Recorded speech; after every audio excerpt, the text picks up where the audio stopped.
फुरुक्क विदेश नगएर हल्लिँदै हिँडेको छ। पढेर मात्र हुँदैन, पैसा कमाउन पनि सक्नुपर्छ। यी अचेल मैले बारम्बार मेरा आफन्तबाट सुनिरहनु परेको हेलारूपी शब्दहरू हुन्। 10,000 तलबमा 10-5 सम्मको ड्युटी गरेर आउँछु। 10 लाख ऋण लिएर पढेर पनि। पढाइको महत्त्व किताबमा पढे, तर पैसाको महत्त्व पल पल आफन्तले होच्याएर भन्दा थाहा पाउँदैछु। कहिलेकाहीँ त लाग्छ किन लागिन म विदेश, प्लस 2 पास गर्ने बित्तिकै भनेर। केही हुन्छ भनेर ब्याचलर गरे, मास्टर्स पढे, तर हुन त भयो, जिन्दगी नै बेरोजगारी भयो। घरमा बा आमाले मात्र भन्न सकेका छैनन् कि मैले केही गर्न सकिरहेको छैन। अरूले त भने, मनमै लाग्ने गरी भने, आफन्त त झन् के बाँकी राख्थे र भन्नलाई। छिमेकी अचेल छिमेकी जस्तै लाग्दै गएको छ। पैसा कमाउने साथीहरू पनि टाढिँदै गए।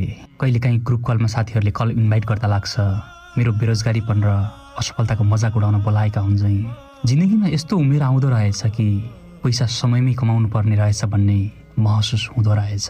बेवफा तूने मुझसे खुशी